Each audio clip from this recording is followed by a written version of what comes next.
Excellencies, distinguished guests, ladies and gentlemen, good afternoon. Allow me at the outset to thank the ASEAN-Korea Center and the Ministry of Foreign Affairs of the Republic of Korea for their kind invitation as well as the excellent arrangements for this forum.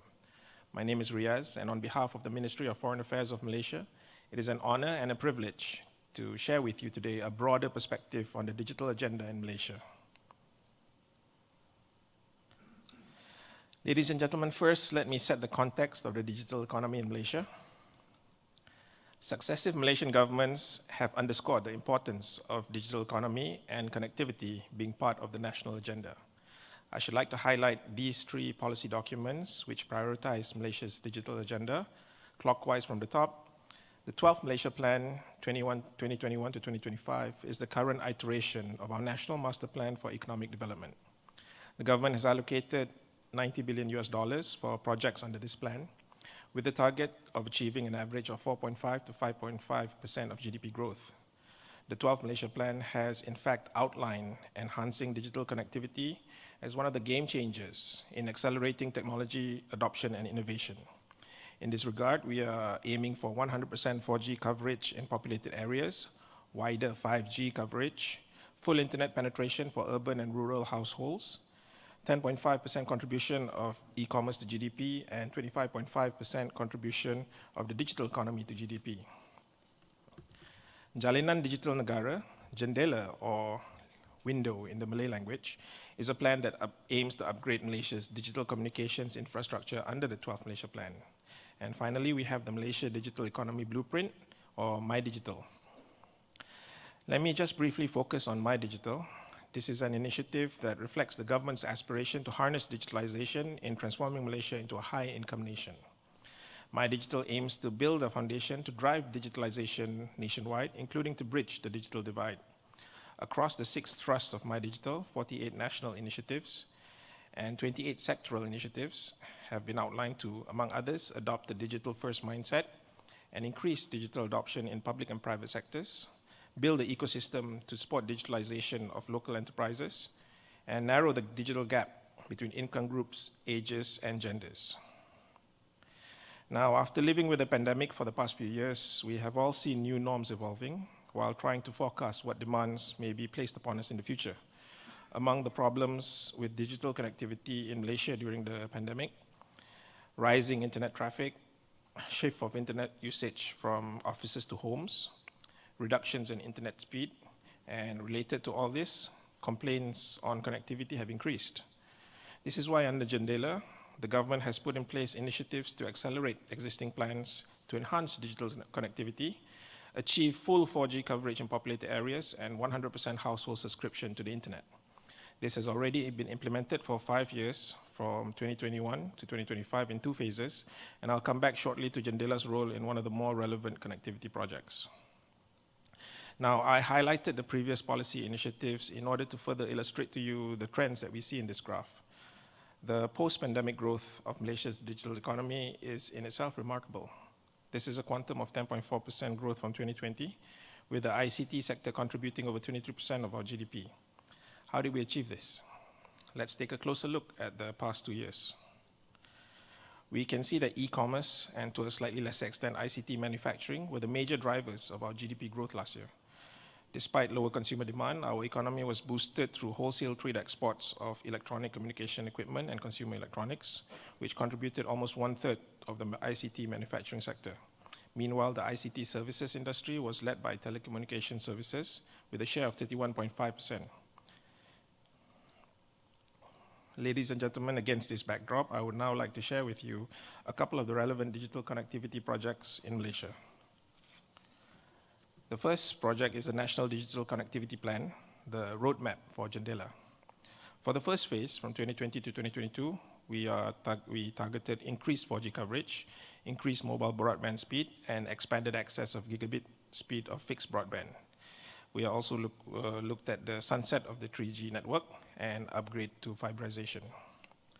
For the second phase, 2023 to 2025, the full deployment of 5G will follow upon the robust platform for 4G coverage in line with the 12th Malaysia Plan, thus boosting digital connectivity nationwide. Specifically on 5G deployment in Malaysia, let me quickly outline the role of MyDigital to 5G and the establishment of Digital National Berhad. As we discussed earlier, MyDigital's aims are to transform Malaysia into a digitally driven high-income nation and regional leader in digital economy. To this end, 5G has been designated as one of MyDigital's key enablers. Shortly after MyDigital was launched, the government of Malaysia announced the establishment of Digital Nasional Berhad, or DNB, in March 2021, as a licensee to the 5G network deployment. The objective of using a single wholesale network, SWN, under DNB is to avoid duplication of infrastructure, optimize use of scarce resources, and promote service-based competition. In other words, DNB as a single neutral party is an evolution of the consortium approach. The government has also agreed to open up equity in DNB to eligible telcos to allow private sector participation in the single wholesale network. How far have we progressed on 5G? The network has launched in December 2021 after only 4 months of the first site rolled out. 5 retail mobile networks operators are involved, and average download speeds indicate that the capital of Kuala Lumpur is in the top 3 5G locales in the Asia-Pacific region. Next, I would like to shift to smart city cooperation projects in Malaysia. As with many other developing countries, Malaysia is not isolated from current urban challenges. The numbers in the top half of the slide show the percentage of urban population in Malaysian cities. Key urban problems which we are facing include low productivity, relatively high concerns on security and healthcare, increased pollution, lack of public information sharing, as well as traffic congestion. To address these challenges and encourage efficient urban management practices, the Malaysia Smart City Framework was launched in September 2019.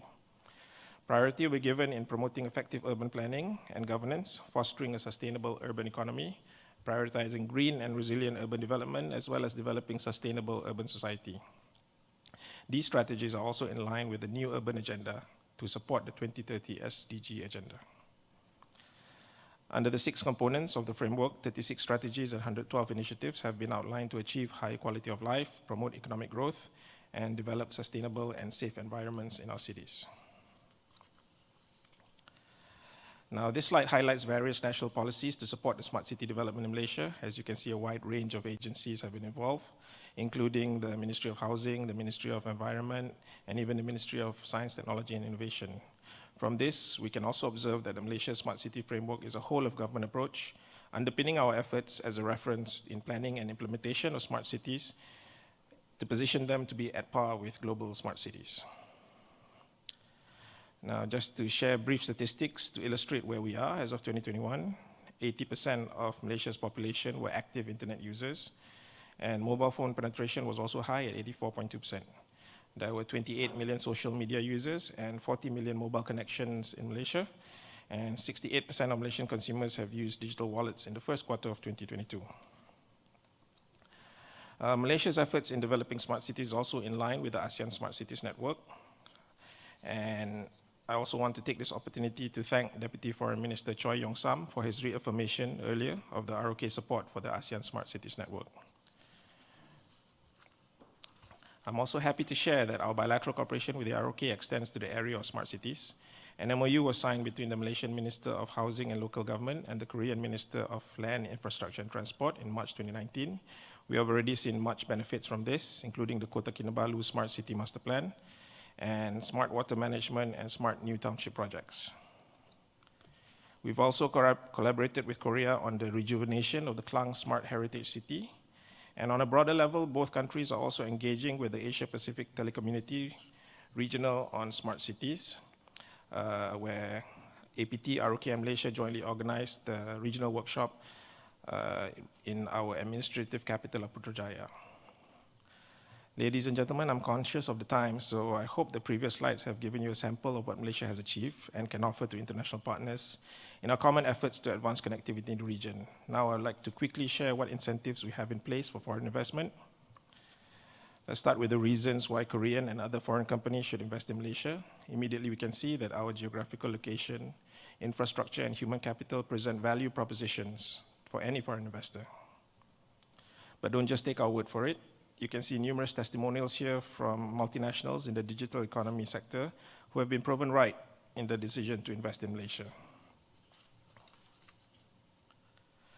To facilitate investment in the digital economy, the Malaysian Investment Development Authority and the Malaysian Digital Economy Corporation established the Digital Investment Office, or the DIO. As a one-stop center, this can address all the needs of investors, and we trust that Korean companies will be able to take advantage of the DIO to advance your investment strategies in Malaysia. The DIO is also your window to the numerous incentives offered by the Malaysian government.